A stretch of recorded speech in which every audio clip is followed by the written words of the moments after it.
All right. Welcome back to another episode of Panther Airsoft Folding Table Talk. This is episode 85. We're already at mid 80s back, and We're getting old. we're getting old and we're getting to that 90s quick, guys. Looking forward to 100. So for Gonna look at this the '90s in a different way. Yeah. Hey. this week we're gonna be doing night ops. Episode 85 is gonna be night ops. Not specifically night vision or night vision devices. We're gonna be touching is that Mac? What? That's Mac. Mac. He got excited. We were talking about night ops, and then I was mentioning that we're Suddenly a unicorn entered the he arena. just hit his eye with it. I, All right, Mac, you're good. I'm not surprised. All right, so night ops. A lot of people commonly associate it with night vision stuff. So let's talk about it. Night ops. Mil sims are coming up. You're going to be operating at night.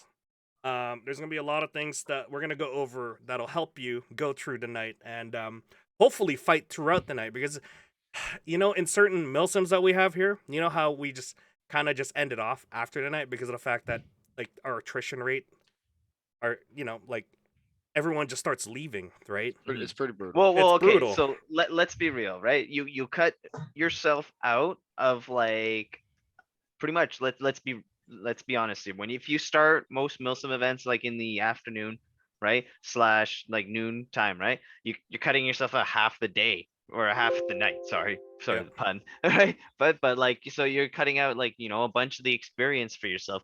And I understand a lot of people, it's like kind of like fear in that because it's nighttime, it's a different experience and stuff like that. But it's the same thing, just in a different setting, and you shouldn't be so fearful of it. But I understand why people are kind of Yeah. So in this episode, we're going to be guiding you through the night with mil sims at full swing. Night fighting becomes more frequent with half the day being night. Literally half the day being night. And some consisting of periods of low light at that point. So within that first, 2 to 1 hours before night, it's just low light situations. You're unable to operate at night if you're in a huge disadvantage if you can't operate it at those levels. And yeah, we're gonna hopefully try and switch that at the community here. We'll go over some of the basic night operations and how to fight at night. You need your you do not need NVGs to operate at night. Yeah, I was gonna say let's get Yeah. the basic question off of the bat here. I almost want like a scene cut of our original For all like, the episode. children out there that are all like, For I'm where- gonna go buy a pair of binos. Like, you're not. Yeah. You're not. Okay. No, I Do you need NVGs? I stand by my original statement. Flashlight. Do not need NVGs. Yeah. Flashlight for the Actually, bring that guy who commented that on here. Let's go. win. So with that, we have Michael from BCAMF who will be helping us go through some of these topics as well, and as well share his experiences and stories as well. Before we go on, hello, Michael. Sorry. Hey guys. Hello didn't do there. that. Hey, welcome Hello. back. Yeah, welcome back. How before we start, how did your course go over the last month? Well, the last few courses. Yeah, Yeah, you've had you've quite had the quite a lot. quite the new recruits. Quite a few. Yeah, the instruction went really well. I think a lot of people are taking it to heart and submitting that information, applying it to games at the end of the day, and they've been, I think, carrying themselves with a lot more confidence, a lot more discipline, awareness, and executing some serious gameplay out there. That's really good. Okay, that's good. And yeah, I've been helping you throughout those courses as well, and it's good to see Absolutely. some of these guys grow from the very beginning of the course and then to the next course to excel even further, and then having people who actually volunteer to be team leaders to excel at it even further. You can see their growth at the end of the course, and it's awesome to see that. Okay. Before we get started, I guess you could just do a little bit of a short summary of who you are, who the company is, and your experience with night operations. Sure. Call sign Armistead. I'm the director of BCAMF, which is the British Columbia Airsoft Partnership Federation. We are a nonprofit aimed at facilitating actionable gameplay, instruction, and to enrich the community throughout Canada, as well as our chapters globally to promote airsoft in a positive light and bring a more dynamic to it. A lot of our instruction and literature is backed by our service records in our various military. Myself with the United States Marine Corps, a few individuals who served in Canada, and I have other cadre that served with other branches of the military in the United States as well. Okay, perfect. Um, and as far as operating at night, I'm guessing you've had real world experience doing this A stuff. lot, a lot. From the time of School of Infantry all the way up through, the old saying, the night is dark and full of terrors, and we go bump in the night. We bump Ooh. out. Okay. So we're gonna be talking a lot more applications with airsoft. Similarities are basically the same as far as disciplines go, and we're gonna be going over a few of these topics. So I'll go over a little bit of summary here. We're gonna be going over noise discipline, light discipline, camouflage, movement, how to positively ID someone, fighting at night, and then we're gonna be talking about the technology that can help us along the way. Um, of course, at the end, we're going to be talking about your Owning the Night, which Mhm. is a partnership with ASG. And I guess they invited you guys to talk about how to operate at night. And you're offering a course to ASG as well. And how did that get started? Originally, well, both Julian and ASG and us, we kind of had the same goal and same mindset, either facilitating games or training exclusively at Panther, and that just made more sense that they had the space, we had the experience, he had the experience, so meet in the middle, and we'll apply real world dynamics and scenarios in a gaming atmosphere and make it as light as possible, but at the same time be true to its form and application and bring that real world scenario and help enrich the community and its understanding and application and create that more, I guess, deep and immersive experience with Airsoft. Excellent. Well, glad you're here to help us too, going through some of these topics. And yeah, let's just go through here. Of course, the very first topic that we're talking about, and I know we're already dabbling into it. Do I need NVG or NVDs, night vision device and night vision goggles? As far as I'm aware, back in the days, like 10 years ago, it was pretty expensive to own a pair or a monocular. Um, for me, it's no. You just, if you learn how to operate at night and you follow some of these steps we're gonna follow through, it's it's pretty easy to operate without one. Um, it's not necessary. When you do have someone with NVGs, it's usually a squad asset. It's Yes. good for recon. It's good for scouting ahead. I mean, if you're out there and you have NVGs and you're not working with the squad and you're just operating alone, I mean, selfish of you, you should be operating with the team or a squad. No, Yeah, I absolutely. am a lone wolf. Yeah. Yeah. I own the You mean- night. No. my first paragraph in our bridge guide to infantry, airsoft infantry, is actually about you, Mac, about being the whole lone wolf. I wrote it with you in mind. Mhm. So Try yeah, not to be the FNG guys, okay? Oh god. yeah. Yeah. So when dusk hits, astronomical twilight starts. Your best is for you to adjust your eyes. Just sit in the dark for like complete darkness for like 15 minutes, without any bright lights. Don't even look at your phone, right? Mm-hmm. And this No. will ensure that your natural night vision kicks in.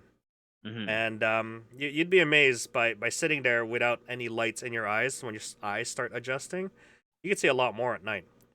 I mean, do provided that you have some sort of like a little bit of ambient light at night. If you have clouds that are bouncing city lights and then bouncing back towards you again, or if you have moonlight, right? That little bit of ambient light will pick up with your natural eyes, and really, like that's really all you need to operate at. If it's complete darkness, then it's a little bit of an issue, but that's why you have a white. That's why you have a flashlight or some sort of headlamp just to walk around. It's funny. It's funny that you actually mentioned, just a quick interjection. Yep. That actually is what decided what day Desert Storm was actually going to kick off. Is they actually measured, The because they were still using luminance. starlight back then. Yeah. Yeah, exactly, and they measured it and find out when it was, and then the second that it got clear, and the moon was at just a bright optimum, like lowest phase, and they're like, you know what, we're going now, and that was the deciding factor in how far they pushed, because Yeah. the other moons did not have That NVGs. that helps with night optics as well, like NVGs, and a little bit of ambient light helps, night vision users. But also, that also is like you have to watch out because the other guys who don't have night visions can also see you with moonlight as well, and with clear weather, with that sharp light coming through. It's like you add a little bit of intensity to your night vision, and it looks like daylight in your nods. But as far as like natural eyes, yeah, you can still like if you sit in the desert long enough, Oh yeah. you'll see like movement from afar, especially with moonlight on. Oh yeah. Um, yeah. So, do you need night vision, especially for an airsoft game? No, not really. No. But you should, if you do have one person that does have it, operate with them because they are going to be your pair of eyes that can see further, and it's good to have someone who could see further so that you could recon ahead. And it's also good for situational awareness because if they could see further, he could alert the team that someone's coming closer. Someone is over there in the bush or something, or if you have thermals, which we'll talk about a little bit later at the very end of this topic. Thermals do make a difference, but there's ways to evade it, especially night vision. There's ways to evade night vision as well. Um, all right, so yeah, do you need it? No, not really. If you do, work with the team, right? Absolutely. Because that's a big one. What about for you, Back? You've operated with MVGs before in airsoft games. How useful is it, um, in like in very dense forested area, especially with shadowed area? Honestly, I don't really think like AO obviously plays into a factor on how you play, but just knowing how to move and how to work together as a unit, honestly will be at the end of the day factor for everything. So, for that example, like I've ran games at night where I am solely the one with a night vision device, and I am doing what you've said is like trying to call things out and doing more of like a reconnaissance position instead of a fighting position. And then I've also ran where the moon's out and the goons are out, and I've just ran with my buddies who have nods as well, and the three of us can work together and play the game effectively in that sense, right? So like both settings have their pros and their cons, obviously. I mean, and then for me, like running without the night vision device is faster for me. Like it's much easier and everything like that. You have a much wider field of view. Like you're not stuck trying to look through a toilet paper roll. Like anyone who anyone who tries to really think like it's like that cool, like even binos, right? Because that's a misconception some people have out there and everything too, that they're all like, oh, if like unless you're running those like 0 dark 30 GP MVGs, like Yeah. you are looking through a toilet paper roll. Even then, from what I've heard from some friends. Yeah, the weight versus the field of view, the trade-off, right? So even then, so like I'm saying, is you're running slower in my experience with a night vision device, but yes, I can see you. It does play into a pretty effective, and it can be pretty intimidating for other people who know that there are night vision devices out there. and are scared to move because they feel like they might be seen, right? So it My all comes biggest fear down. is being that guy who's sitting there thinking that you're aiming for the guy, but really he's just standing there right behind you, looking at you. Like that Skinner meme from Simpsons. Shame. Pathetic. Pathetic. Okay, so yeah, so I think we've overdone this topic a little bit. Mm. If you have it, great. Operate with the team. If you don't have it, you don't need it. Follow these steps that we're gonna go through now to help you even further enhance your experience at night. Mhm. Um, so another topic that we're gonna go over is noise discipline. Mm, That is big a one. big one. This is the big one. Oh Yeah, yeah. this is a big Huge. one when it comes to Okay. night games because Up until contact. Okay, Yeah. can we go into this though? Can we go into this? Because everyone wants like contact. Like, don't you freaking whisper contact to me. so sound travels further at night than during the day. I can tell you that right now because I've yeah. heard. I Well, think everything's quieter. Yeah, yeah, exactly. I've heard like I've had bridge guard duties at Panther where you have to guard the bridge and then the other side was a camp. I could hear them talk and have chow over at the other side, and I could hear them plan out what they're gonna do. That Right? was mostly because we thought we were in relative safety. Nope, I heard everything. So sound travels further at night during the day. Before stepping off for a night off, gear check. This is an important one. Make sure that you've secured all your gear on you. That and they don't cause any excessive noise when moving around. I'm sure Michael, you have experience with gear checks. Policing other yeah. people with with gear. Yeah. What are some advice that you wanna like securing loose straps, securing everything that moves around? Like what's some of your advice for securing gear on you so it doesn't make noise?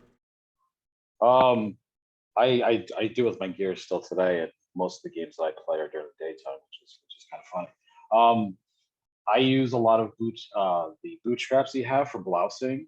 I put that on pretty much almost everything. Then I cover that in the electrical tape. I do like non-reflective tape, so I make sure that everything is secure. No straps dangling. Any type of metallic surfaces get covered up. Everything that can make noise, you need it to not make noise. So you have Yeah. to make sure everything is secure. If you're carrying around um, like your speed loaders, like never, like I never do that. Even in my pack, I make sure it's like either empty and I don't need it, or it's Mid caps all really the way, guys. muffled. Mid Ta- caps Yeah, all the way. tactical exactly. maracas, what you don't want to let Oh the Oh god, God, horrible. I've You don't heard wanna people. start I've a- heard, I've heard people come towards me because they had the 300 round what is the high drums. caps? Yeah, Oh it's yeah, the high they're just caps. rattling like crazy. Yeah, yeah. And then yeah, just make sure everything is covered in tape. There's no metal on metal. All your joints on your battle rifles, like how your QD sling points are anchored. You have to make sure that there's no metal on metal rubbing. You tape those up. Make sure your slings are pretty secure. Pouches and everything like that. And then from there, it goes down to what can come and spill out, because chances are at night something will drop, you'll never find it, or it's a lot more intense. You want to make sure all your gear is squared away properly. So you want to make sure that pretty much everything is tethered as well. And then also that kind of segues into your night vision devices. If you're using them, make sure that's like the number one thing you want to secure as well. And then yeah, anything that's loose, anything that comes out, make sure it goes back in the pouch, zips up, etc., etc. Hmm. And Trash was asking, what about Velcro's pros and cons at night? Oh man.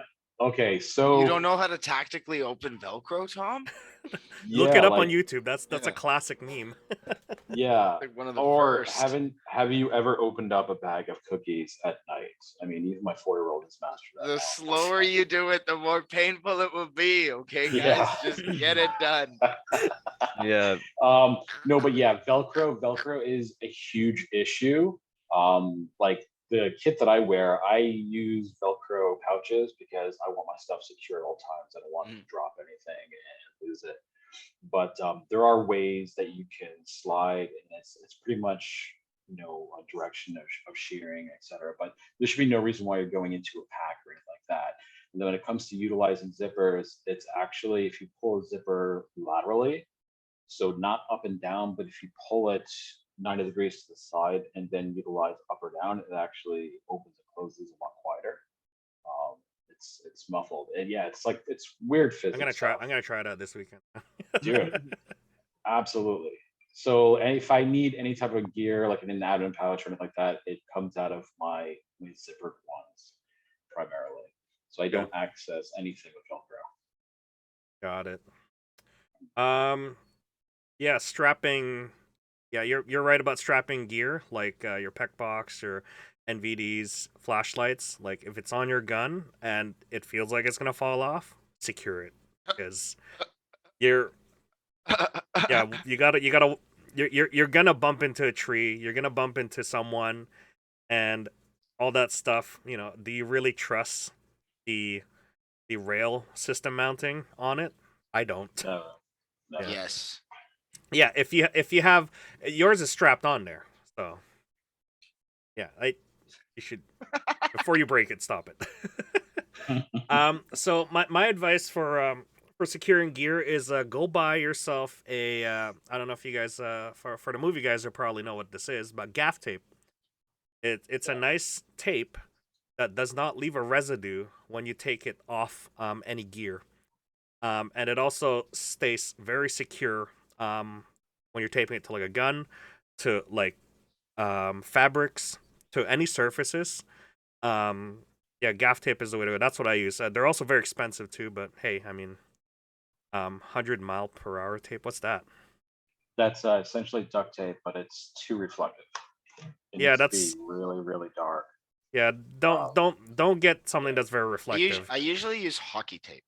Hockey tape is good. Yeah, although I don't like hockey tape because of the fact that the sticky residue that it leaves stays Yeah, on your gear. I know it can be Yeah. annoying. I know it can be annoying. Yeah. But honestly, taking that over, like, because you can secure stuff. With hockey. Yeah. No. Yeah. No, you Yeah. can secure it, but also you can use isopropanol afterwards to get all that gunk Yeah, off. exactly. You can, Oh, you yeah. can get that off. You can get Yeah, it off. but if It's you don't part want of the to, therapy. if you don't want to deal with it, gaff tape is the way to go, guys, because that's what the movie Mhm. guys use to like stick something, take it out, stick something, take it out, and yeah, it's just very useful, and it's not reflective too, which is great. It the black, It absorbs light. yeah, it absorbs light. Because that's opposed to like electrical tape. But electrical tape is used too. Because don't get me wrong. Oh yeah, like, no, electrical tape is good. You Yeah. will find so many militaries out there that have electrical tape used to secure things, and I can tell you guys, or detain. I can tell you guys right now, home being one of them. All right, so yeah. Another one to secure is carrying water. Having it swoosh around your yourself or your pockets also gives you away. So before you step off, either fill up on your water bottle or drink the whole thing. Or if you're carrying a like a camel pack or something like that, like fill that thing up all the way and then go out and do a patrol. Yeah, just don't have water swish around on your canteen. You'll definitely hear it when you move around, especially if it's on your hip. Okay. Anything else that we should add to noise discipline? Either Keep your Phones. pockets empty. Mhm. oh yeah, Pockets empty. Phones. Phones on silent. yeah.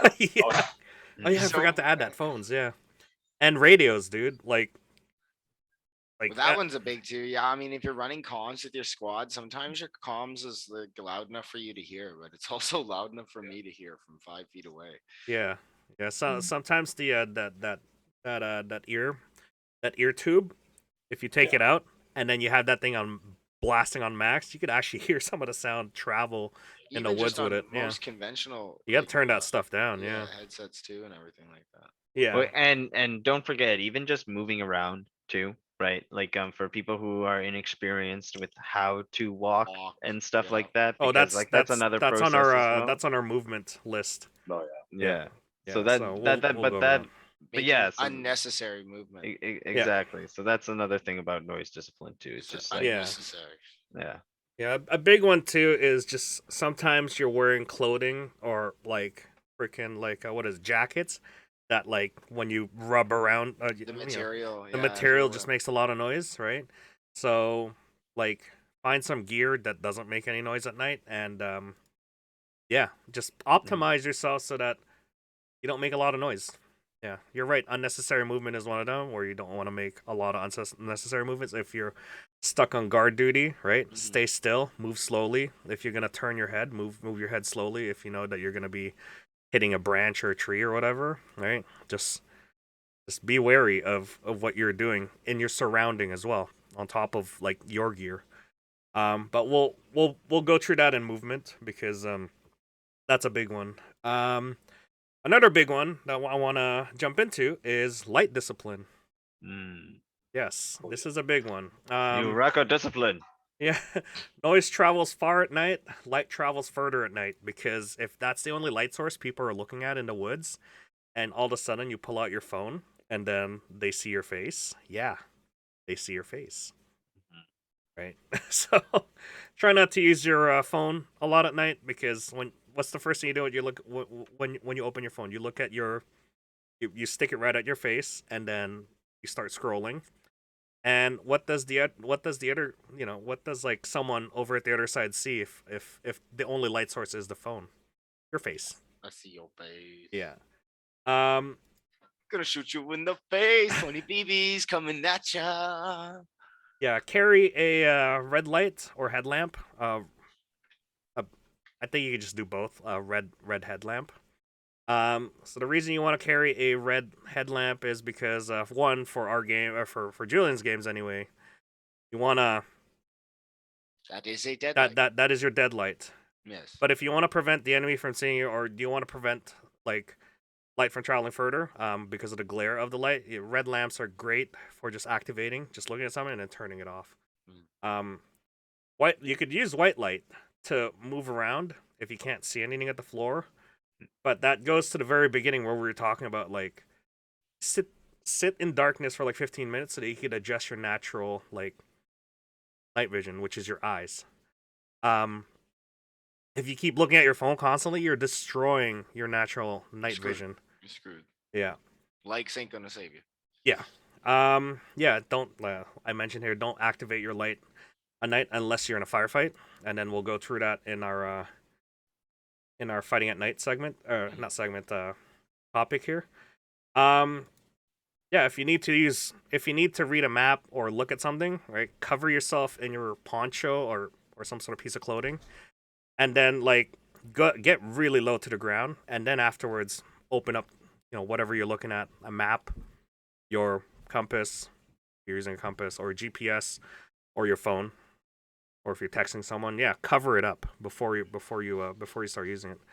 All right.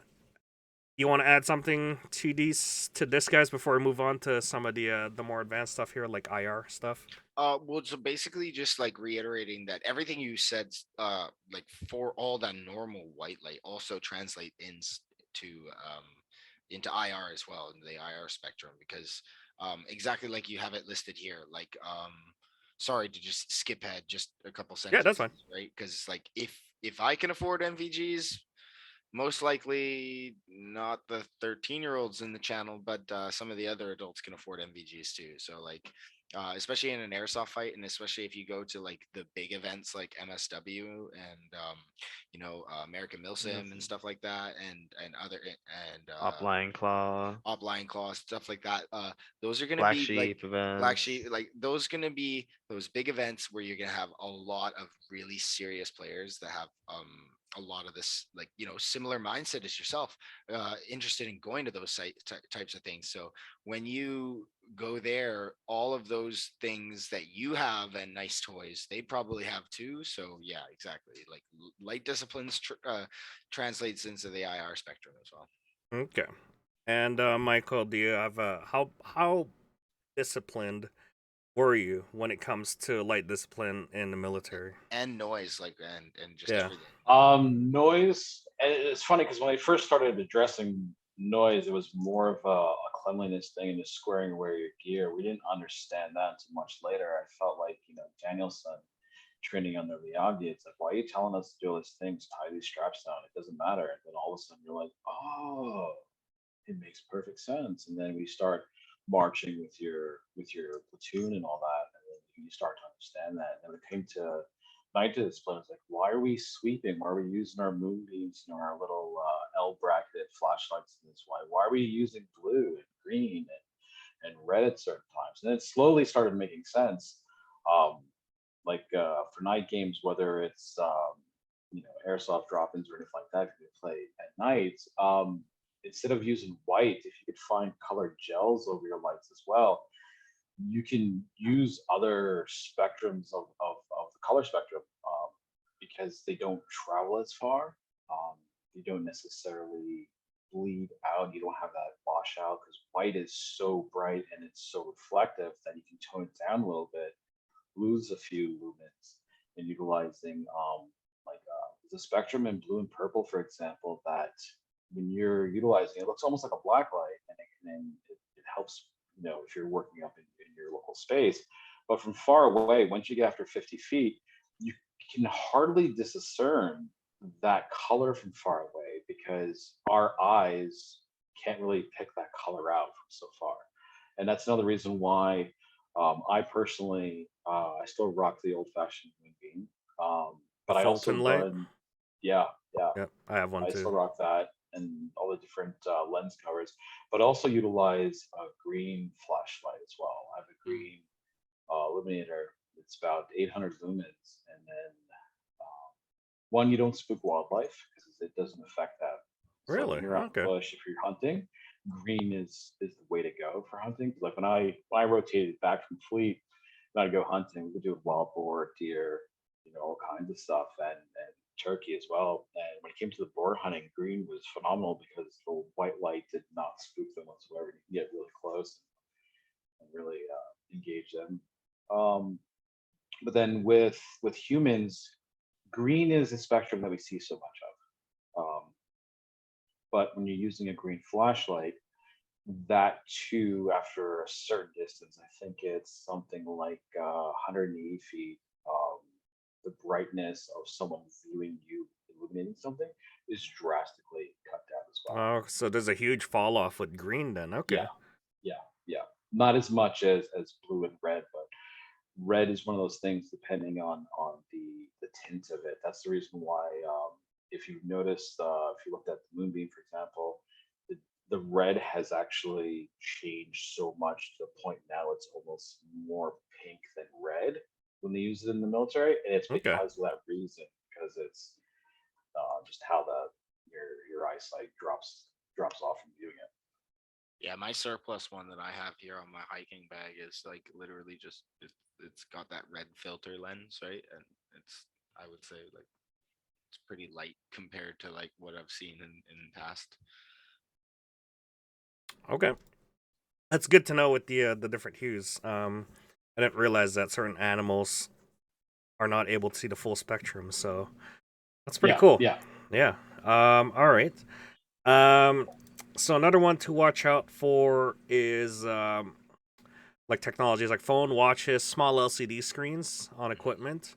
Cameras. They might seem small for light, like you can't see them at night, but someone with a NVD or a night vision goggles will be able to see them. Even someone with just like sitting out in the dark for so long, and you start to see like a little like glimpse of light out in the distance. That can give away your position. So it takes one guy in that entire team to basically give away someone's position by either pulling out their phone or they have a watch on that constantly has an LCD turned on, or like even just like what is it like I had an experience where one night when I was playing a night game, someone's phone, you know how the iPhone has like a IR blaster to get your facial recognition. So Yeah, they had yeah, their phone in front of in front of them. I think it was facing backwards on it, but anyways, I saw like a grid pattern all of a sudden show up in like the forest, and I'm like, what the hell was that? Like, little dots show up, like IR dots. Like I yeah. asked someone, I was like, did you guys see that? And then they're like, no, I didn't. And I'm like, okay, it's definitely IR, and it was doing that grid pattern where it was trying to scan a face or something, and then Yeah, that gave. Yeah, that. But it was projecting from a distance, right? Right. Like it was projecting from like 100 feet or something. But Someone was trying to scan the forest, boy. yeah. Yeah, so lidar, I Why won't guess. this QR code load? Yeah. So that gave away their position, and I'm like, okay, well, someone's definitely there because someone's activating their phone. Anyways, yeah, tuck those away, guys, at night. Yeah, if you're using a watch, use one of those watch like use your gloves to tuck away or use Mhm. your sleeves to tuck it away. Mhm. Things like GPS, same discipline. Yeah, use your tarp or poncho and get low, and then look at your GPS unit or your phone. Mhm. Things like that will help you protect the location of your team, right? Another thing too for people who seem to forget as well, your tracer units. That falls under light discipline as well. For some of you guys who don't realize it, especially players who obviously never looked through night vision, some of you guys with the either cheap tracer units or just the simple tracer units glow right in the dark because you guys are just giving away your position every time, right? Just because some of them will like flash Randomly every flash, yeah. like every 30 seconds or whatever, just to show that it's on or whatever, and people don't even realize it. And that's another kind of thing where you're like giving yourself a little homing beacon for someone to kind of follow you and figure out where you are and stuff like that. So don't forget about that, unless you're like trying to go for like really cool effects and stuff like that. Keep that in mind, maybe design something that helps cover that and keep the light from emitting out, other than just the tracer BB, if that's what you're going for. But don't forget about that. Okay. So that is Mhm. it for light discipline, guys. Very important, especially at night where complete darkness will give away any indication of light right away because it's devoid of any light. So any light that your eye sees, it'll basically just you'll catch it right away. Okay. Michael, anything else for light discipline before we move on to camouflage here? No. Perfect. All right. So next advice here, or topic is camouflage. Using camouflage to conceal yourself at night is still very important. If it works during the day, it'll work during the night. Um, Typically, you want to pick darker colors that'll absorb light, so it doesn't bounce back on you. Especially if you're hiding in the shadows. Um, but it all depends on how much moonlight you're getting or receiving. Um, or any sort of like light source, ambient light source at night. Moonlight is a big one because it'll basically, especially if your eyes are well adjusted, you'll see that it'll just like silhouette you sometimes, depending on the facing of the moon. If it's right behind you and you're just basically giving yourself a nice silhouette of a human target. So having also camouflage that is also like leaf style or any type of what do you call it, like the moss suits that you get or the viper hoods, those help a lot in breaking your silhouette. If you don't have to deal with the moon and you're just dealing with NVG users, you're gonna be, if you have NRI, near infrared compliant clothing, those are like becoming a thing now where it's becoming affordable to buy them, where it absorbs a lot of the light that is coming towards the fabrics, and then it doesn't bounce back anything back to whatever human eyes or NVGs or NVDs that you're using or that people are using. It's expensive, but it's worth noting that you could actually buy stuff like that. Um, don't wash your clothes before a night hop. Certain detergents will Mm, brighten your clothing, making it easier for you to spot. Um, mhm. because like it removes that natural like dirt, grime that's on your clothes that prevents it from um reflecting like light back, right? So yeah, that's the tips for camouflage there. And lastly, um I know this is a lot of people don't actually do this a lot, is your skin is naturally shiny due to the oils and the body oils that you have on your face, your arms, your hands. It provides a nice shiny specularity for the enemy to see when exposed to moonlight, IR, or flashlight. Um, so like light bounces off skin, right? Nicely, especially if it's oily. Am I Mhm. oily today? Yes, Mhm. yes I am. It is time to shower, I guess. So apply face paint to your face, arms, or hands if you want to do it that way. You could also use things like balaclavas, gloves, or roll down your sleeves to cover your skin. So those are some of the advice for camouflage. You guys can jump in now with your own advice here, but yeah, Mac Tac, you guys can start whichever one. Yeah, so like for me, some of the best some of the some of the best stuff that I've worn personally, and then even just stuff that I've seen just playing against are, it as hard as it is to believe, is just like like solid colors sometimes. Like, Like like dark colors. yeah, well, just even solid green. So like, I mean, I can see why the armies of the world, everyone had the same grunts for like, from like 1945 all the way to like 1990. Like the old Canadian combat greens, those were really good. The American M81, and then even before that, they had just the combat greens too. Like, um, some of the people that have come out and played night games and stuff, I've told them, like, so like, keep wearing that stuff. Like, that stuff is pretty effective at night. Uh and then, the gimmick too, everyone always like kind of makes jokes about it too, but yeah, multicam black, I see you.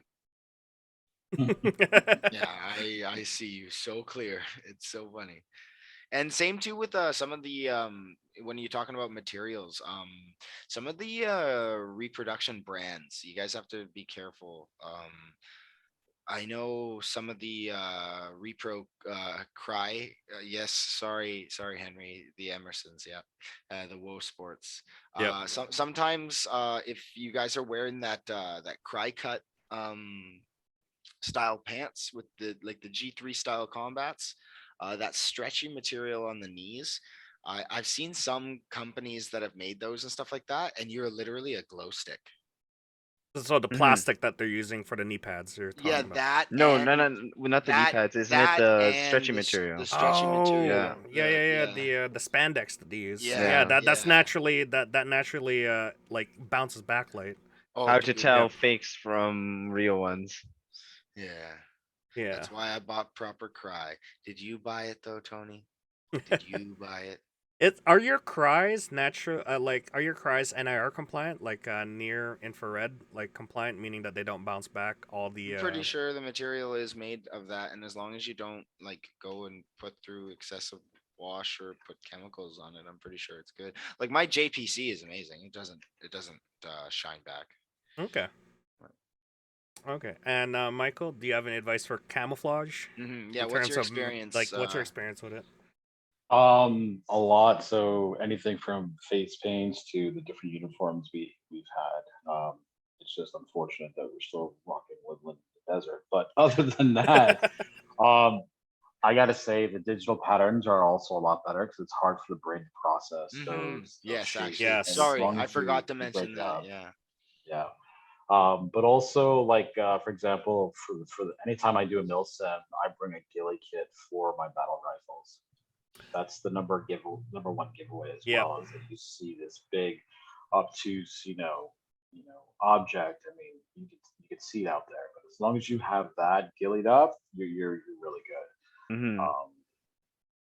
Yeah. No, I see what you mean because if you silhouette a gun and it's and the environment is woods, you don't get natural straight lines in the woods, No, no. right? If that silhouettes or if they could pick that out from the background that you're at, yeah, it's good to hide that, especially when you're creating shadows and in a silhouette. I'm Absolutely. guessing that's also appliant to like helmets or heads or Oh my God. backpacks. Yes. Yeah. Like put a little bit Yes. of like what people do is they put like um almost like Cat gilly like cat leaves. Yeah. Yeah, yeah. It really depends on your environment. For example, when we had a roundup and we were in Okinawa, we changed our entire kit to suit that. And then when we were in Korea, we changed over to there. Yeah.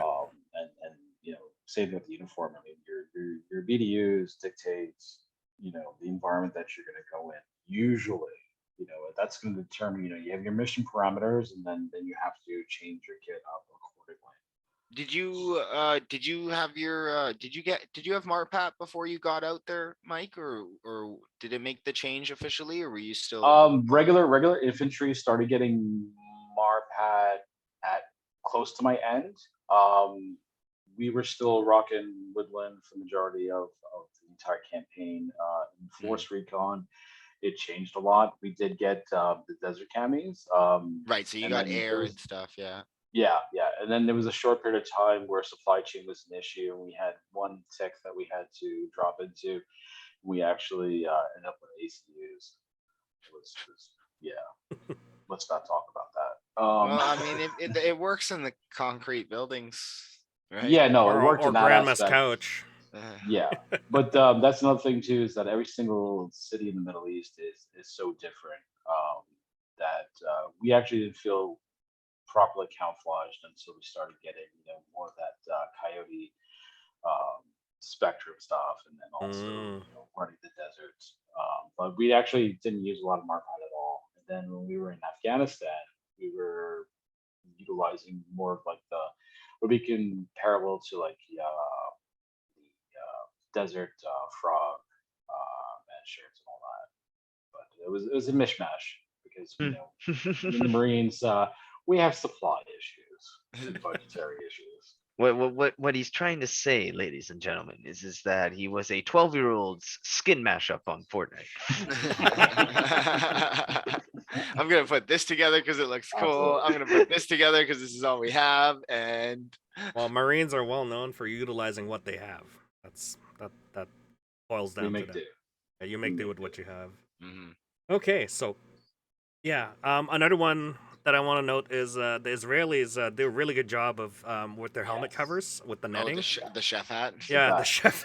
With the chef hat, I That's love what it. it's I was called. gonna, It's I was what gonna it's call called. David, comment down below. Tell us what it actually is. Well, I can't say hey, it what it's it a is shower in like cap. Hebrew or yeah. something, but it's It's like a shower cap, guys. it's a freaking shower cap. awesome. It's actually Yeah. it's so effective. It too. is because it breaks up the silhouette Yeah. of a human head. and you can Right. style it. Yeah, and that's Yes. I wanted to jump into the netting part because, Well, even our forces do. Yeah, exactly. Yeah, It's just the breaking netting- up your yeah, like netting. I have like the Russian kit that I have has a netting for the face. So if you don't want to wear like face paint, you put that netting in front of you, and that basically blocks a lot of light coming through your face and then bouncing back, right? And that's very useful when it comes to like hiding in at night, right? Especially with night vision users who are trying to find your face, right? So yeah, netting is a big one as well. If you have netting, you could also put that on your gun. You could also put that on your little hideout if you're building like a little bunker for a LPOP lookout point or observation point. Yeah, put a netting in front of you so that the enemy can't see you, especially if they have thermals, right? They can't see through that. Like they can't see through that. NVGs, they can't see through that either. So well, I mean, yes, you can. But if you're not What the hell are if you you're not talking looking, about? if they're not trained and not looking, right? But yeah, netting is a big one. Like very very tiny like little holes, and yeah, use it. Take advantage of it. Okay. So anyone else want to add stuff to camo? Well, I guess like everyone's gonna have their camo choices and stuff like that, right? But like if you're serious about being effective, sometimes it might be wise to do some, further research and stuff like that, just because gear is expensive, right? And maybe you don't want to be shelling out money for a new uniform or whatever every time. An And if you NIR are, compliant uniform from UF Pro. or that, sure. But yeah, Want for real cry G3s. it's something like that. Like that's what I'm thinking, when it comes to that. So, make your choices beforehand if that's the path you're gonna be taking. But yeah, that said, let's get into the next one. All right. Next one is gonna be this next topic is gonna be movement. Moving around at night is very difficult, especially when you cannot see what is in front of you or on your feet. Even with NVG, your field of view, like toilet paper roll, that's what you're talking about, Mac. And depth Yeah, perception. and Yeah, your depth perception exactly. is Yeah, very limited. super limited. This Yeah. is why I I can worry. tell you from firsthand experience, the very first time I played with a night vision device, I ran like a dummy. I went left, and I went over a log. Yeah. Ouch. It So was great, great learning experience. so every like what I want to emphasize on is everything at night takes twice as long as it is in the day. Like plan everything twice as slow. Not plan Which twice as slow, but you're moving a you're lot more moving methodically. you're moving a lot more slower, right? Um, you're gonna go through like help reduce your foot. You might have to go through paths that are more open. Mhm.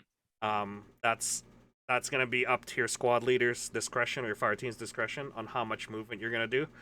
Um, because you don't want to snap things like twigs, branches, or like gravel, right, at night. Things, yeah, just go out there, move slowly, pick the path of least resistance is what I call it.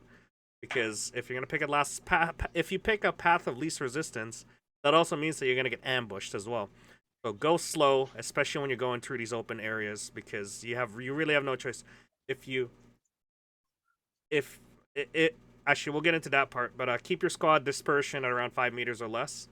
To make sure that everyone can hear each other at night. Again, travel or sound travels so far, even when you're whispering. So you want to stay close and like whisper even like less. If the terrain becomes impossible, and for formations, you're gonna have to go through some thick or dense areas. You're gonna have to do what we call a train formation, where each member has one hand over the other person's shoulder, and you're gonna go through like a thick area. Preferably the guy with the NVGs in front, so he can see what's going on and what you're going through. And then the person right behind you will just follow you as you cross over this dense area. You're gonna make a lot of noise. This is only for a last resort if you cannot, you know, Gotta go make that around it. conga line. Yeah, make that Congo line. And yeah, yeah, you should only employ this when needed. Guess we'll continue on here. Ashia, Michael, have you done some of these at night where it was like an area is so thick that you have to form a train to then go through a bush? Yeah, there was a couple of issues when we were I'd say leading up to Fallujah. We had a lot of issues with batteries. There was not enough to go around. So a lot of time when we're actually moving out there on patrols, we have to be very carefully, not just with ammo, but it was also how much who had what NVGs and TUs, and you had to conserve that because they burn through batteries like you wouldn't believe. So there's a few times where we're going through like a very densely populated area of the city, and you have like these narrow corridors. So you're doing serpentine, you're scanning, but at the same time, when you have to quickly go through, you're running that train really, and you're just full steam ahead. They call that for a reason. Yeah. Okay. So yeah, at Panther, we're very fortunate to have a lot of open areas, and yeah, that gives it a nice area to just move, flank around. There are areas like in the swamp areas or over at the other side, closer to the lower areas, closer to the river, where it is very thick vegetation, where you just have to, if you have to go through an area, you're gonna have to go through as a train, especially at night where you have users right behind you who don't have NVGs. Like you're gonna be leading them through some of this area, and then you're just gonna have to tell them, what's in front of you. Like, hey, there's like a little puddle in front of you. Try to avoid that, and they're just following you. Most of the time, No, exactly. Yeah. well, most of the time, if you're not running any white light, like those people, like obviously dependent on the ambient light out in the night, Yeah. like you can see that stuff. Like you'll be able to navigate yourself around small little obstacles and such, and then the main thing that I want to touch on too with movement is no, like, especially if you're running with a small unit or anything like that, like, and I can't emphasize this enough, and like this is one of the things I will definitely say is one of the blessings, guys, that if you haven't had a chance to go through Mike's courses and stuff, is seriously take that upon there, because like when he breaks it down and talks about small unit tactics, and I know you're going to get into a way bigger dive, like you're just touching the tip of the spear here, Mike. Like is so what I want to say, guys, is knowing where each other are is so vital to like. Situational awareness. Yeah, and that being said, is just like knowing how you as a unit move together, right? Mhm. Like, not getting too far ahead of your squad mates, not falling behind, not moving too far off to the flank, not moving too early, moving too slow. Like these are all things that obviously get worked out during training, and then exercise, and trial and error and stuff like We're that. working a day first before night. Yeah, routine. well, but Yeah, exactly. yeah, it's one of those things where you can prepare for those situations, because yeah, like if you're not good during the day, God, you've got no hope at night. You're gonna be sitting Yeah, there yeah. waiting for Yeah. someone to move towards you. Right, like, and TKing is such a big problem. Yep. Even during the day, imagine what it's like at night if you don't know where your buddy went when he said, I'm going over here. Yeah. Hmm. Like, Actually, what did and that you- mean? Mhm. And then one of the biggest helps to our training is actually force recon for the Marine Corps. We actually have to go through Ranger schooling. We don't Mhm. have our own training pipeline. And then when you do their nav course and you do the whole, the buddy up system over there, you're doing everything essentially just with flashlights, and you have to maintain your discipline. But their course is so much more in depth, and that's pretty much the deciding factor of how good force recon is. It's because of how they've worked it out. I mean, they've been doing it since the 60s, and they had a few different revamps in the 70s and 80s. But their instruction, that's what really, propagated this whole positive outcome with our deployments and moving as a units, because they broke it down, for the individual, and then built on, more of the larger squad and all that. But yeah, their schooling, hands down, one of the best in the world, because they also train, peer nations and our allied nations as well. Mm. Okay. I did not know Force Recon had to go to Ranger School. That's actually pretty awesome. Yeah. And it's really funny because a lot of their honor graduates happen to be Marines, and we love to take a jab at them. We're not permitted to wear their tabs, Oh. but here's the thing: we do take their tab. We accept it. We don't get the scroll, of course, but we Yep. get the tab, and we actually take that tab and we sew it underneath our right pocket. So that's a little history right there. Awesome. All right, let's get back to movement here. So with that, with movement, with your individual movements, with the squad movement now or fire team movement, you're going to be planning routes that are more, um, using concealment of thick vegetations between your enemy, using terrain deformations like a small trench feature or to conceal your movement around. Um, that puts you in a good position where people have NVGs or thermals. So they have a disadvantage because they can't see you due to the terrain features or something that is in between you. Yeah, like light can be blocked with literally just thick vegetation, and you having that in between you and your target will just give you that extra like stealth approach to a target.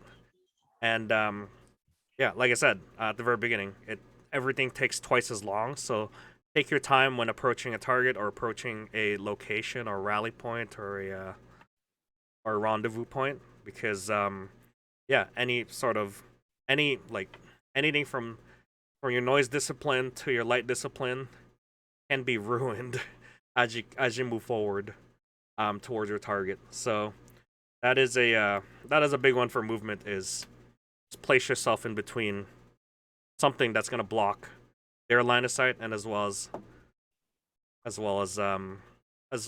their equipment's line of sight, like NVGs and thermals, because that, like I said, that's a big one. Everyone can afford it now, and well, not everybody, but certain people can afford it now, and that'll be a big one when it comes to movement. Anything else we should add to movement before we head on to positively IDing targets? Another aspect of movement is when you're using non-NVDs is how you scan with regular flashlights. Too many people just hold them outright, like your security guard and some like really bad 80s action film. But you definitely want to make sure it's either canted at various like unnatural degrees, or you want to maybe use your hands to cup some of the aspects of the light source. Like offset? Definitely offset, and then just like not necessarily close to your body as well is another thing that we learned. Okay.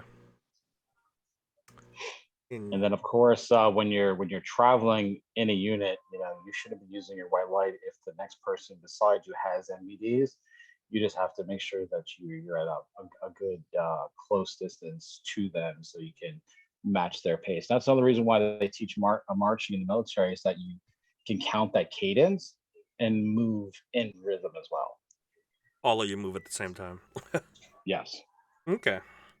All right. Anything else we should add to movement before we head off here into positive ID? No, I think this will tie into exactly what Okay, it is for perfect. positive ID. So, PID, this is pretty important. Positive ID, or making sure that you have an enemy in front of you or a friendly in front of you, is very important. We're just gonna go through some sort of tips to ensure that you can tell friendlies from foe. Of course, guys that are facing in front of you are probably more likely going to be enemies, but here's some pointers that you could go through.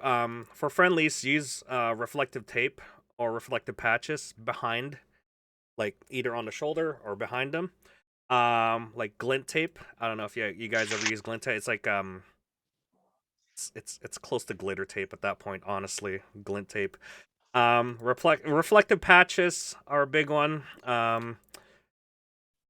What's a good reflective patch that I can think of? I don't really have a reflective patch. I have an IR patch, but a reflective patch is like just a patch that has like a shiny part on one of the I would say anyone with like the paramedic ones, like you know what I mean, like like the or the 2-layer patches yeah, and it's whatnot. got that cross section so that it Yeah. bounces light when it hits it and it bounces back.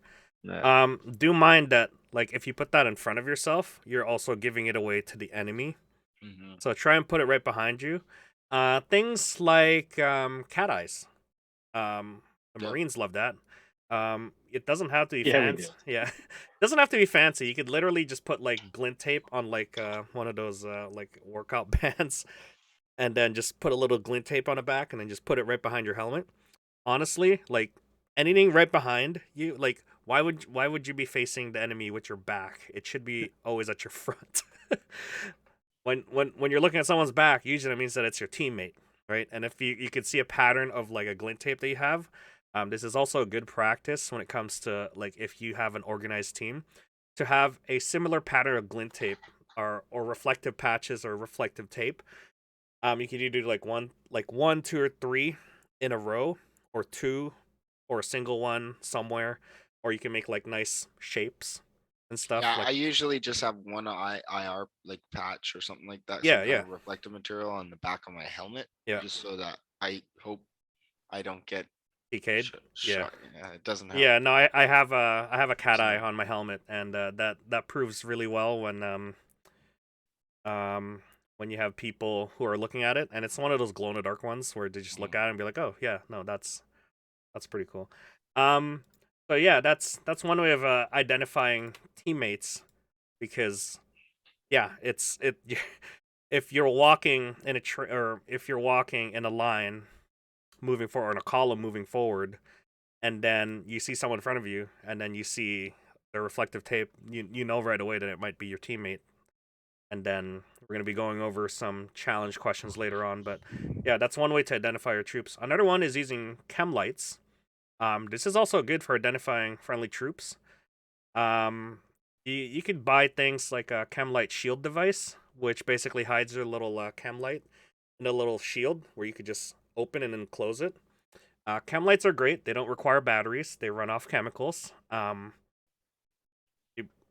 If you don't know how to use chem lights, it's basically it's like break it. It breaks the little glass inside, and then the chemicals mix in, and it makes really cool lights. Well, it's just a constant light, basically.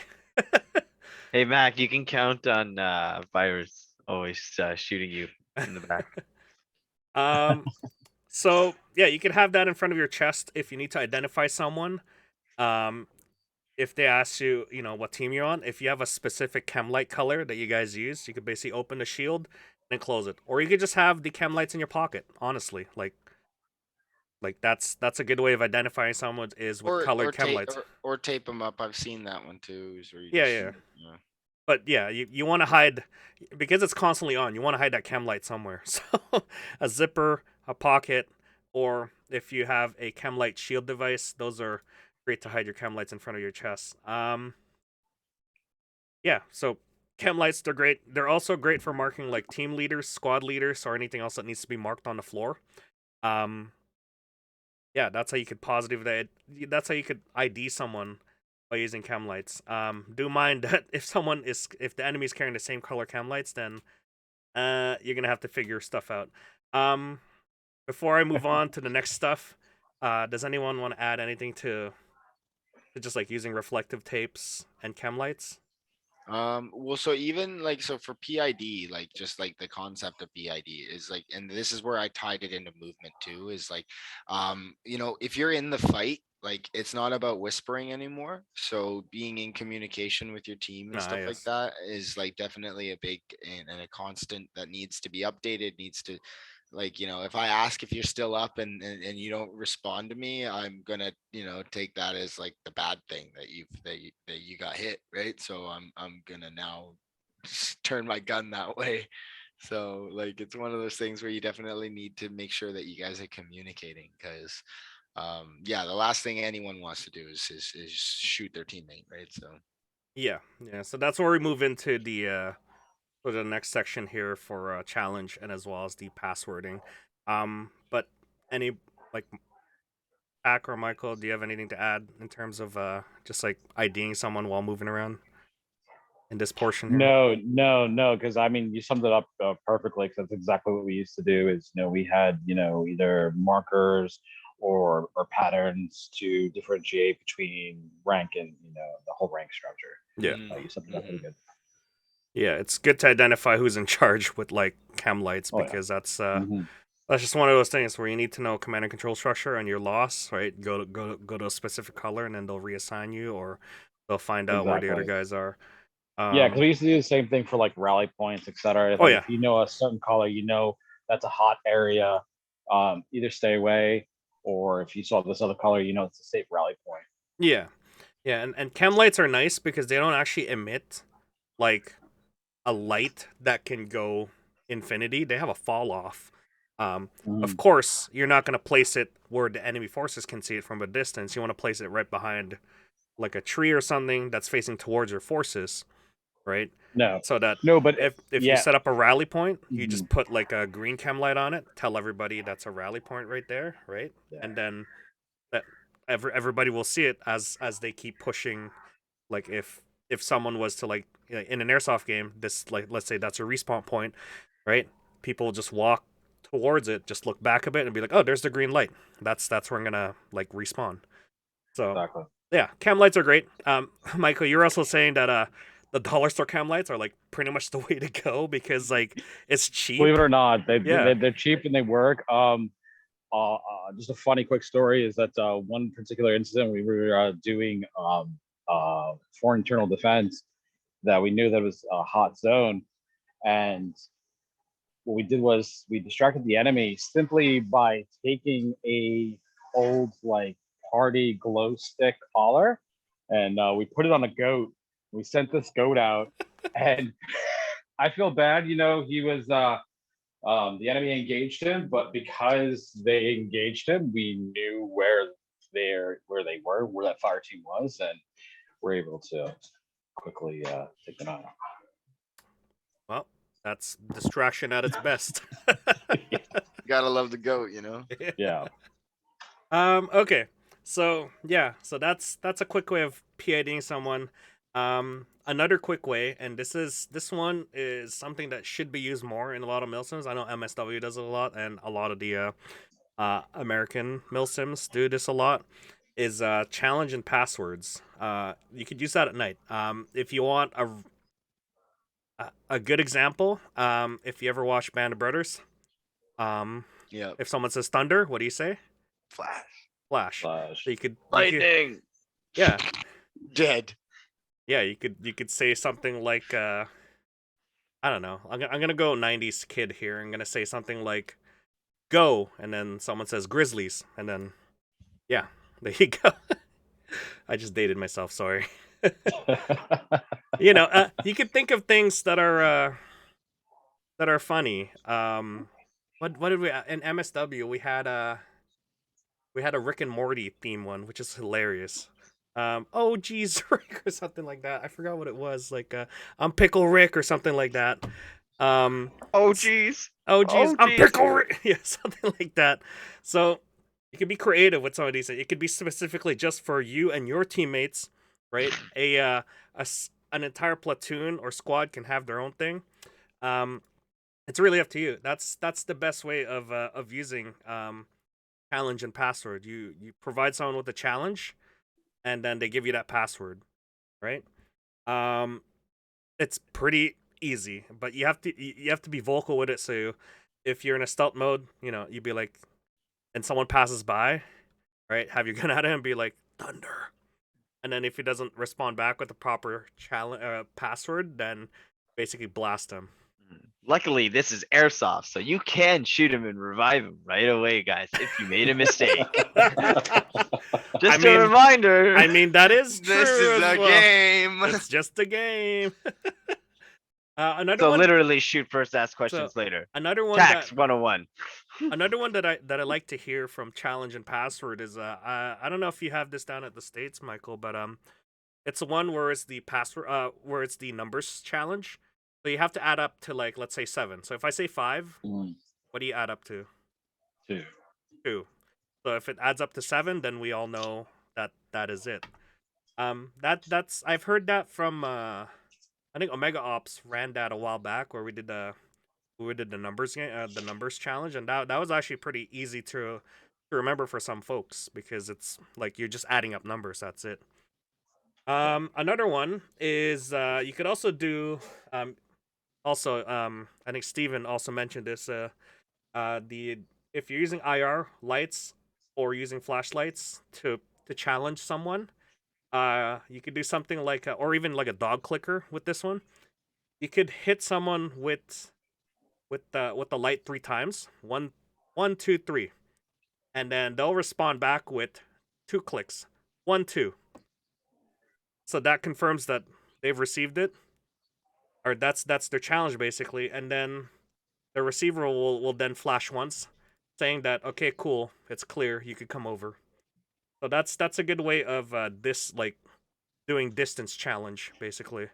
Especially if they have night vision and then they're using IR, yeah, they could use that as well. So those are some way, or the dog clicker too. But I would not use a dog clicker because the sound travels really far too. So I don't know. It's really up to you how you want to challenge someone and how they respond back. So that's the last one there. Have you used any of these for any milsims, guys? We did challenge words for our first milsim, and then I think we did numbers for our second one. Yeah. And Just because people figure it out pretty quick if you use words. yeah, also with the numbers one too, people figure it out quick when you're just listening to like a conversation or like when they're challenging each other. So Always remember the holy numbers 420, 69. I am not adding that much. What about you, Michael? I'm sure you've used a lot of these because this is all from the military at this point. Yeah, we've used all of them in crazy variations. Yeah, I don't want to go too specific for a couple of reasons, but yeah, Yeah, really no, I not understand. appropriate. There is one that I've yet to see happen, which is the running password. Um, where in a you're in a position where you have to enter like a patrol base really really quickly. Then you have to run in there and provide them with a running password, something like what is it like what is the one that we use? I've used this once, which is basically um what was it? They challenged me with the with the challenge, which is basically like um what is it? They said something lines of hockey, and then I was just running in there, go Canucks, go Canucks, go Canucks, and then I just ran into base. Basically that's me like without following the proper like process of hitting them with the thunder and then waiting for a flash. Right, I was Yeah, just yeah. going in there going go Canucks, go Canucks, go Canucks, and then they know that like it's a friendly and it's urgent. I got to get through. So that's a running Ours was J-Lo's booty. J Lo's. Yeah. Oh my gosh. That's what we used in the 2.8 was J-Lo's booty. Oh Yeah. That man. reminds me of what is it? Generation Kill, where they're trying to figure out if Yeah. what's her name died. Was it J-Lo or was it oh gosh, been a while, but they were trying to figure out if a celebrity died, and then because they're not getting any news, so they're trying to ask their Oh. trying to ask their platoon leaders if this person died or something like that. Oh man. Okay. So that is how to positively ID at night. Certainly there's many other ways, but these are the most effective ways of doing it. You could do fancy things with technology and stuff until we get to a point where we could actually do augmented reality and we could get some sort of HUD in front of us, which Mhm. could be cool. Also very cumbersome right now. Yeah. Yeah. I mean, yeah, you could do all that, but yeah, doing all of these things right off the bat, you're gonna have a better experience of trying to figure out who's who at night, and even at day, use these because sometimes the enemy can be in different camouflage, and you just don't know that they are armband sometimes because they're turned around a different way, which I've done before, which is hilarious. I'm sure that you'll have to ask Rainbow how he does it because he just shows up right behind the enemy all the Yeah. time. He He is just pretty sneaky. he just acts like their friend every time while he stabs them. Whenever I see him on my team, I'll be like, guns pointed first. I'm like, what team are you with? It's because he's so friendly to everyone. I know. That's his MO. All right, so moving on. I have nothing else to add for PID. What about you guys? No? Okay. So, when it comes to it, you're going to have to fight at night. That is the point of a night op. Well, not really, but sometimes that's what Airsoft Sometimes is. you have to. Yeah. Sometimes you have to fight. If you're not going to LARP, you're going to fight. Flashlights are a great way of revealing the enemy units at night. Once activated, the rest of your squad can see the enemy, but it also means that the enemy can see your bright light source. The downside of flashlights is that if employed improperly, like silhouetting a friendly force in front of you and causing them to be illuminated by the enemy, you're gonna have a bad time. Hardened. I think Harden 101. Mac can speak for that. So why is it that you don't want people to activate bright light right behind you? Because all it does is make me show up even brighter. Hold on, let me show you. This is light. This is what it looks like. It's being silhouetted. Look at that. You can see that hand. If I turn off this, hold on. There you go. Hold See? on. Show him a little longer. This concept may escape some people. If you put it in front of the light. Got it. Always skylight Mac. Oh no. So don't do that. Avoid that. Make sure, especially if you're a fire team leader, a squad leader, form a proper skirmish line towards the enemy. If you hit contact, get everybody in a line position so that you have all guns pointing that direction. If you're using tracers, it's also effective to guide your friendly forces to where the enemy is in the dark without using a flashlight to activate. Yeah. That's also a good one as well. And yeah, before we jump into the next segment here, you could tell us a story of like flashlights. Do they work?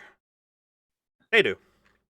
They do. You don't, especially if someone's using NVGs and then you activate a light and they don't have like auto gating or anything else. It's just gonna be like when you activate it, when you activate a light, they won't see initially with their NVGs, and then with their natural eyes, they're gonna be like, "Oh God, it's really bright."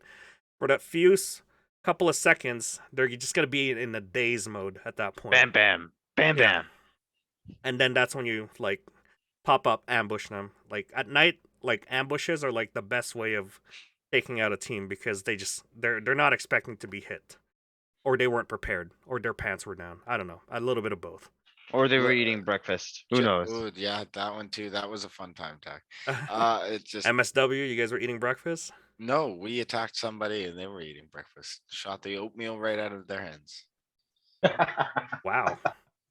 At Yup. least let them finish the breakfast. No, Hell no, no. no. We crested up on this hill and get right on their firing position, and then we were like basically we just had the firing line set up. Yeah, then it was you like five. It was Picked like, out every single shot, and then it was like, all right, guys, 3, 2, 1, volley of fire here, and it was yeah, just like, it's like 5 or Poor 6 guy. a.m. or something like that. They told us to go and do a push because they Oh, just it was gotten stand intel. two. Oh my gosh. Yeah, because like they had just gotten intel. They just came back from a patrol, and our leaders are just like, "Yo, we're gonna hammer it right now. Go in there and just like wake them up again." Michael, they weren't following proper stand two procedures. No, they weren't. You gotta have a guard. Gotta have a man. guard, dude. Especially that first hour of darkness and then the first hour of daylight. Like you gotta. That's when attacks are possibly going to happen. that's why All we the always time. made sure we did guys on 2-hour rotations Yeah. when we were doing it. Yeah, yeah. It's important that you Lucky get those you stand two guys, only procedures. 2 hours. Yeah, just 2 hours, Mike. Yeah, Man. I can't expect civilians that are LARPing to do anything more.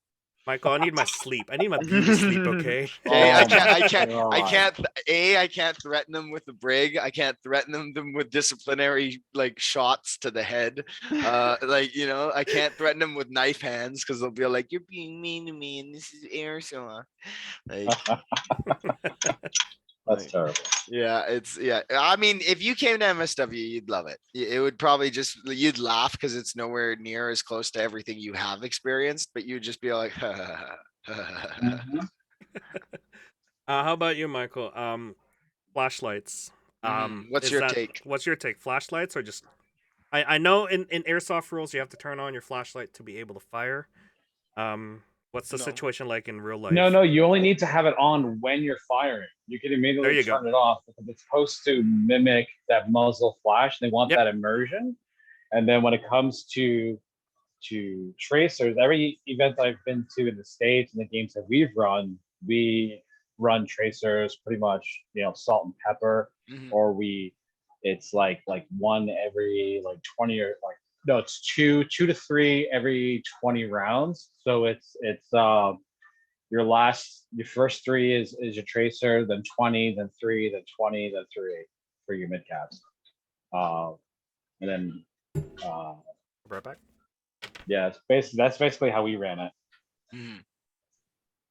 So are you But- a bigger fan of like offset mounted lights, or like do you have a preference? Or I know sometimes those grip lights are sometimes still in use nowadays. I won't lie, I'm particularly not a very big fan of those ones, but in your experience, do you have a particular one that you enjoy, or is it whatever gets the job done for you?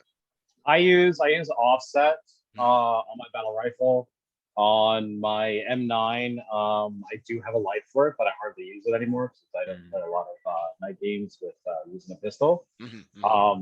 But definitely offset is the way to go, unless you're running like a pack box or anything like that, or I2s with various lights.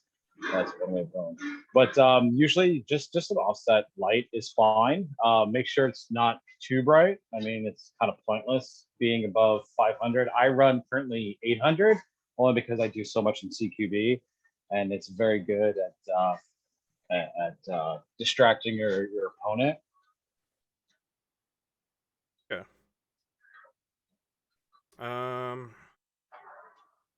All right. For NVG users, IR lights or lights can ID the enemy first before getting into a firefight. So, like I said at the very beginning, if you have an NVG person in your team, they better inform you that there's a team moving up towards you. Mhm. Or if you're that team who is moving towards an ambush point, that NVG person better be his head better be on a swivel as a point Right, man, right. because like they're supposed to be spotting enemies while the other guys are there with the guns ready to engage whatever he sees. Um, yeah, IR lasers are there for people who are using NVGs so that they could aim faster with their weapon. Um, with the white light, once activated, NVG users are kind of like they have to fight between like having people with NVGs and having people with IR lights. Just make sure that like, yeah, you're I've had situations where I was in a firefight. It was fine at first because no one was using flashlights, and then when the fight broke out, everyone started using flashlights, and then the auto gating took over, and then basically like destroys, the natural NVG that I was getting because no one was using lights, and then my NVGs were picking up just whatever natural light there was in the dark, and then once that turns on, then I basically just flipped up my NVGs and started using my white light to engage enemies. I mean, that's how it is when it comes to Because some engaging in because NVGs. sometimes it's easier and faster Yeah. to be able to just like fight under white light and engage the target with a much wider field of view. Oh yeah. And yeah, exactly. That's how I feel sometimes too. Yeah, and then another one that I want to sort of emphasize. I know I didn't write it down here. Is when you're fighting at night, especially with lights, if you stick in the same spot over and over again, people are gonna figure out that the light activation that you have just just keeps turning on, and then you're in the same spot, and then turn off the lights, and then turn it on, and then fire again from the same spot, right? Like, try not to do that. Move to a different position, at Mhm. least, Yeah, so yeah, that definitely, because movement is key in that instance. yeah, But you can also use false positives as well. So you can turn on a white light yeah, and like put a couple of leaves in front of it and have it there, and then you guys can flank. But if you don't have NVDs, I also recommend people to pick up an IR flashlight, because if you're on patrol and because like in a milsim environment, everyone should be running comms. If you're on a flank and you hear something, you can call up to 1-1, who's running point, who has an NVD, and you can quickly flash that spot. He'll see the flash, he'll turn his attention to that spot, and then he'll tell you whether or not there's contact or not. You know yeah. That's So actually pretty smart. Yeah, as an assist, actually. yeah, yeah. Exactly, because you're utilizing it to also paint targets. Because, like, for example, in more advanced weaponry, like we use, like, for example, retard bomb fall. I mean, we still paint targets in the infantry Mm, and communicate with aircraft above. We paint that target so that they know what the actual threat yeah, is, yeah, while yeah. we illuminate it with IR.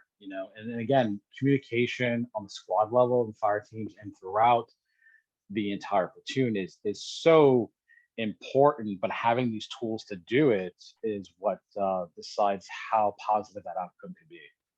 So you're utilizing someone who doesn't have nods to have like an IR point light point at a Exactly. location, and then the other guy who has nods on the flank confirms that there might be targets there, and then that's a good way of like offsetting so that you're not sacrificing your NVG guy.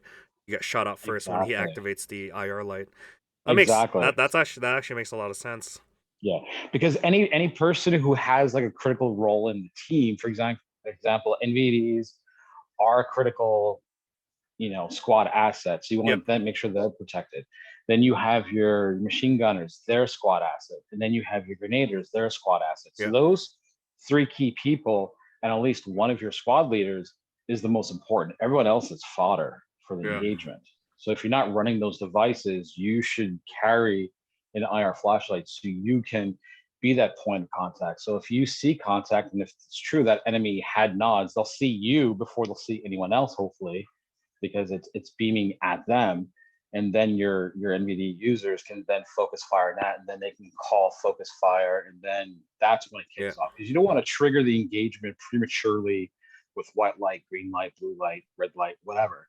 You want to do that first to minimize the traces of that engagement before you kick it off.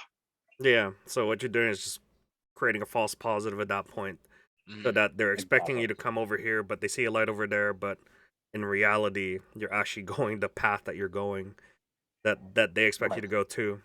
Okay, makes sense. And movement in infantry, it's a game of chess. I mean, we've taken courses at the War College, and we've broken down pretty much every major engagement in the history books, and that's how we've kind of changed our adaptation role for engagement in the infantry during the Middle East campaign by doing such things.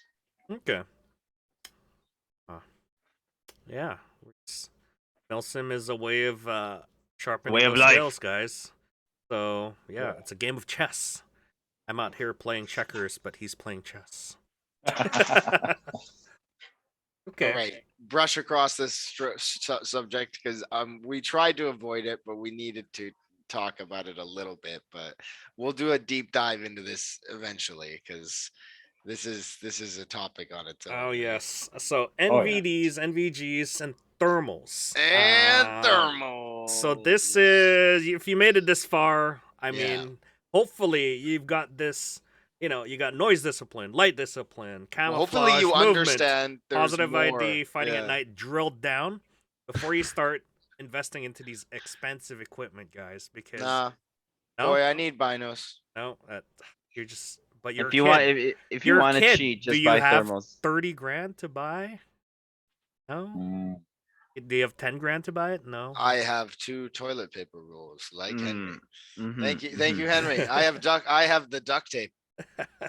So it's become increasingly accessible for civilians to own NVDs and as well as thermals, especially in the civilian markets with thermals. They're actually very useful.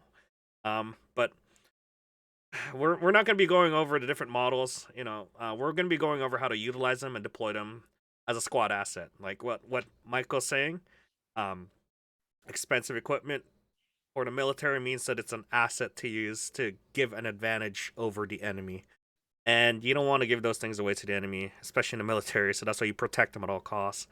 I really like what you said there, Michael, about like using a sort of like someone who is a cannon fodder using the IR light to then shine upon the enemy, and then the NVG guy will just confirm. That's actually a genius idea, which I will now burn into my head.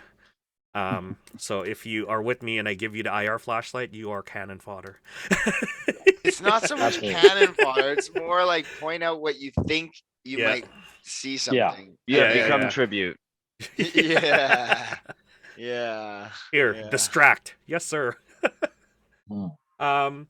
So more than likely you'll be working with a team who doesn't have all NVG equipments.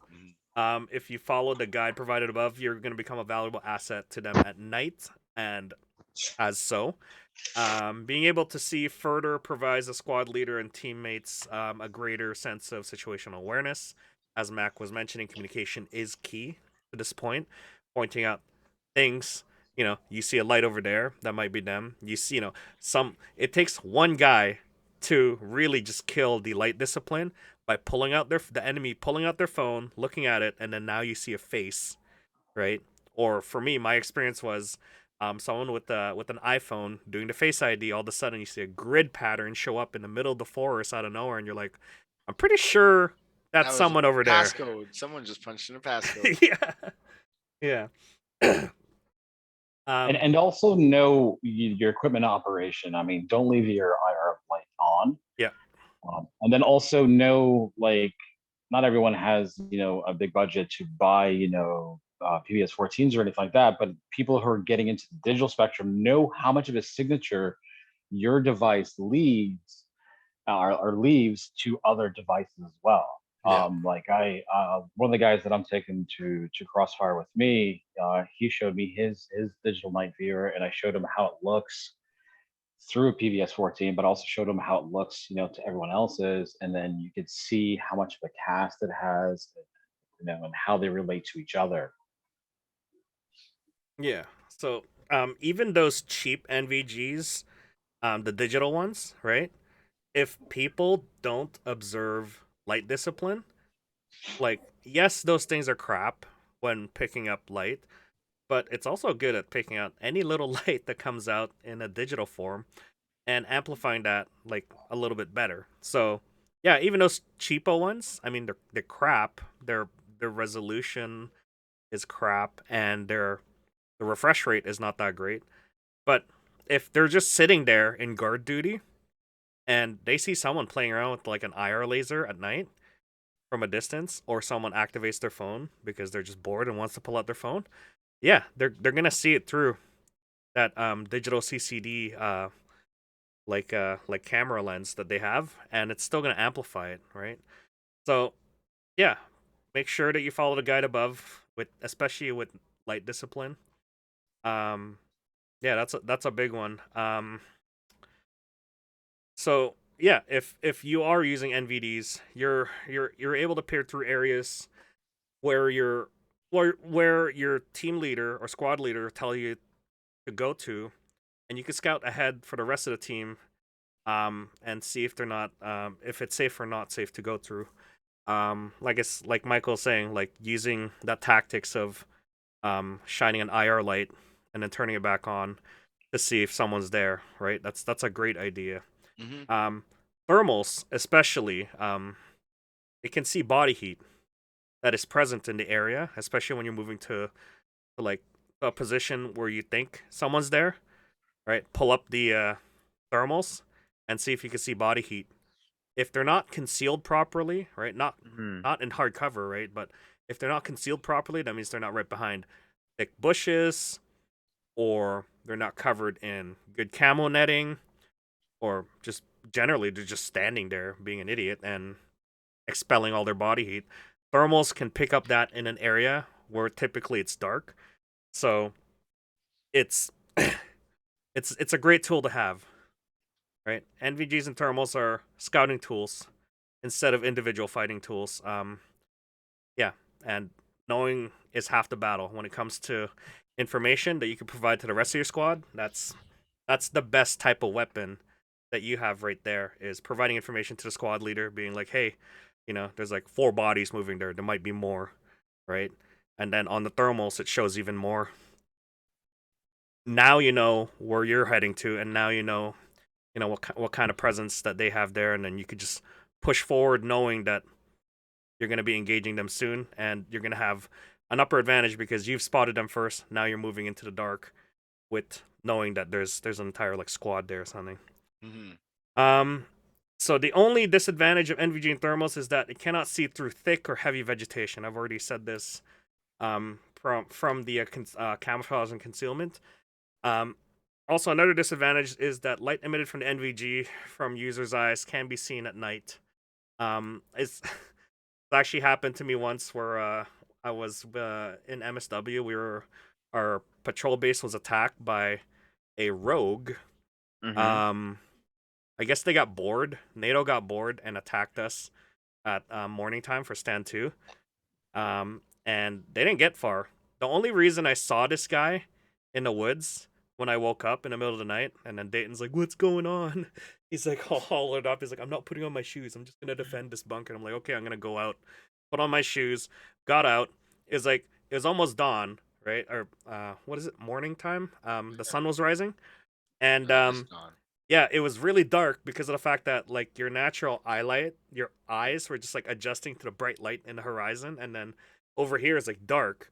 And then the only reason I saw this dude is because he wasn't wearing an eye cup, so you could see that the green hue on his eyes as he was engaging targets from a distance. So I just basically lined up the shot with my tracer rounds, and then shot a few rounds, and then he was done because I saw his eyes.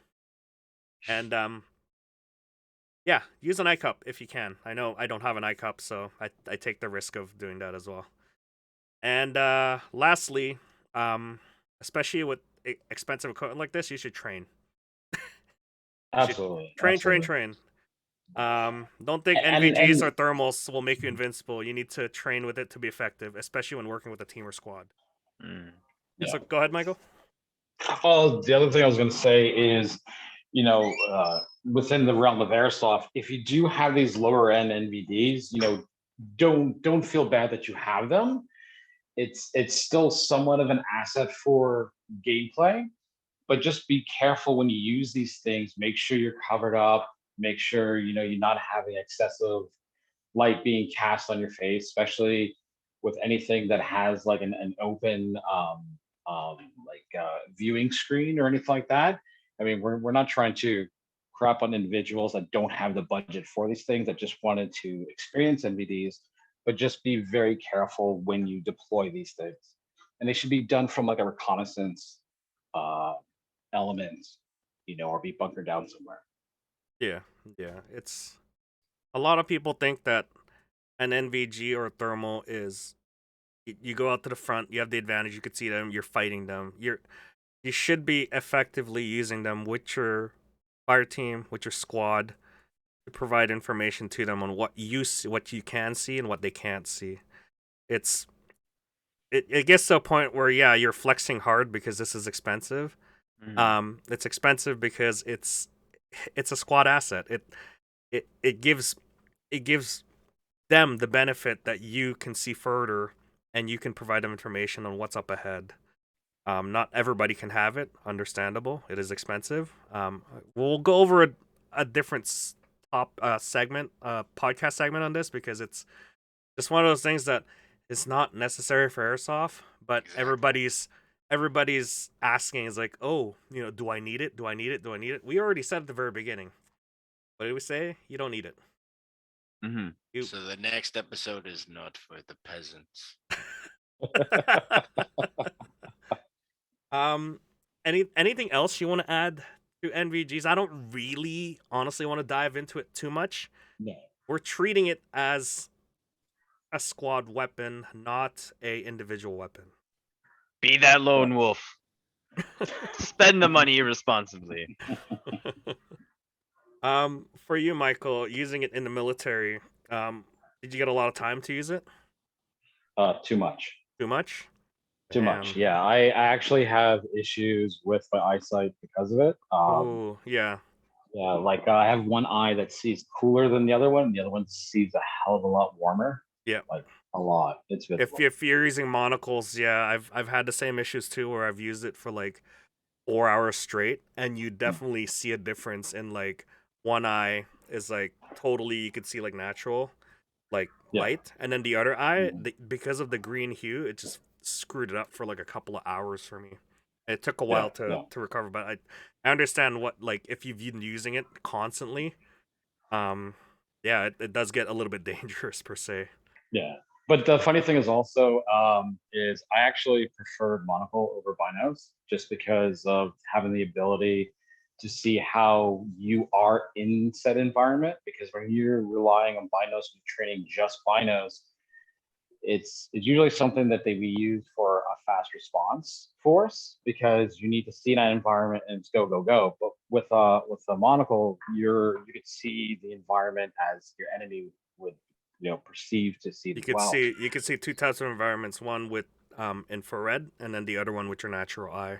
Exactly. Yeah. And then also if you have to clear jams or you have to do any type of admin stuff and you have to do your all up in your workspace, which is the close environment surrounding you, you can do that unhindered and without having that blurriness, because a lot of people don't realize that when you're running binos, you You're set the distance of what your engagement's going to be, whether it's infinity, or 50 meters away. yeah. But then anything up close becomes blurry, and then that's a lot of time taken away from being on the gun, so to speak, and then making those adjustments. So again, it comes down to training and Training, yeah. application. Train with your net weapon nomenclature, guys, because that is very important, especially in the dark. Yeah. You could not see anything at all, especially in very dark light or very, very dark environment, because when you're trying to reload and you're fumbling around, you can't do reload with your eyes closed. Basically, that's what it's like at night. Mm. Yeah. Index your mags. Index. Yeah. Beer can hold is what I call it. Okay. That about ends it for our tips for night operations. See you out there. Mac. Or will you? Or I got a Or- flash. I or got a trust- flash. I trust got. me, I got a trust me. flashlight. Trust me, I'll see you. Okay. Okay. Anything else to add? Overall for night ops. Any tips from you guys? Just a lot of people forget that with the darkness brings the weather. So like especially right now going into like just like the spring going into the summer and everything like that, the humidity is increased a lot more.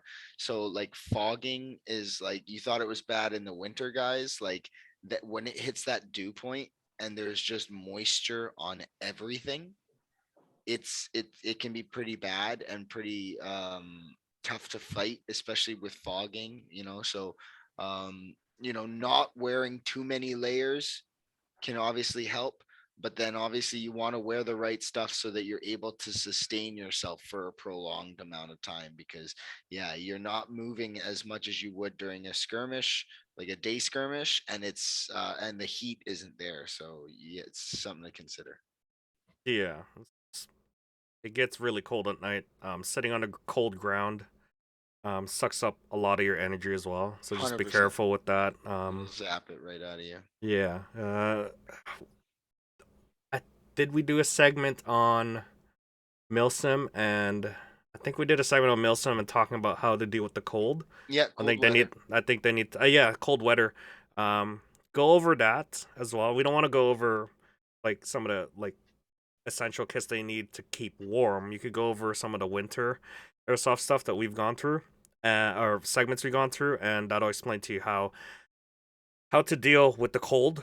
And especially in summer nights when it's clear skies, then it just you go from hot weather all of a sudden to cold real quick, and it's such a huge separation in weather sometimes that yeah, you just gotta make sure you bring also the right kit for warmth and for shelter as well, just in case.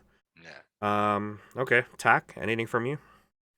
Should I pull up Not, the old comment of you dealing with flashlights? just not really. My stance still goes. I'm a hobo. I'm a horrible with night vision anyway. Like my depth perception is crap. So I like running naked and afraid. So that's me. Oh, Mac is the hunter and I am the bait. Yes. you're the predator. You're the bait. Yes. Got Yes. it. I say bait. I'm not the prey. I'm the bait. So okay, interesting. I want to see this tactic play out. It works. It works. I just look like a fool. Okay, and for you, Michael, do you have any sort of last advice for night operations there? Just be mindful of your budget if you're gonna deep dive into it. But for the most part, just get yourself some flashlights, experiment, start a training regimen. If you have any questions or if you need tips and advice on how to fly out there, you can reach us anytime on our Discord. I mean, we're here for you guys. Excellent. And you are running the ASG BCAMF Owning the Night course this weekend, I believe, on the 7th.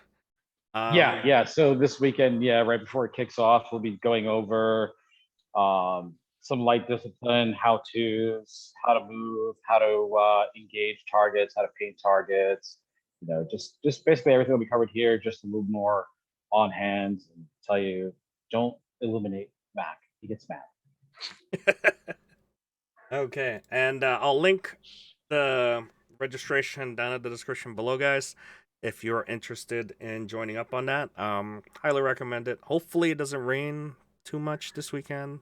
I Mhm. know, I know everybody is always afraid of the rain, but get used to it. It's Vancouver. We're always raining here. Okay. Yeah, my advice.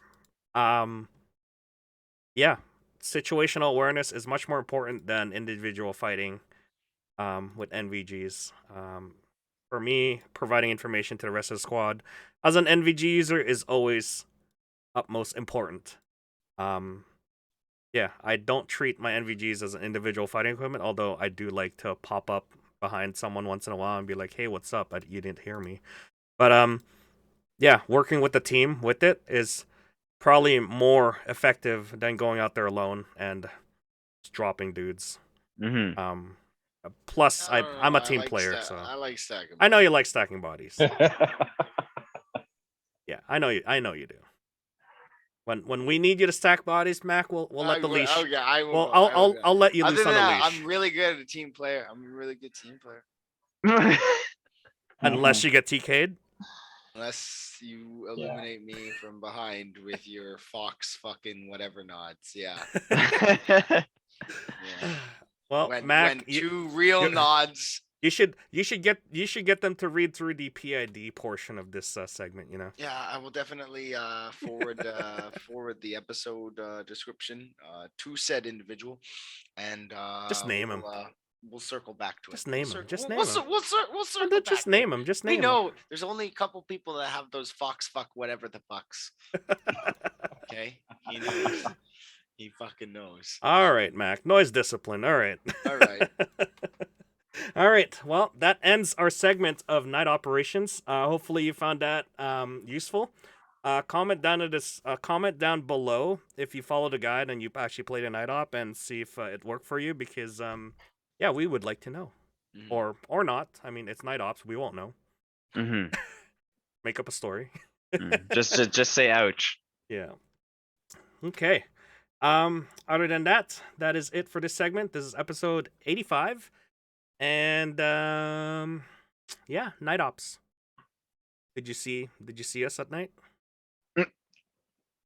No. Good night. Mhm. All right. Say goodbye, guys. See you. Hit. Yeah.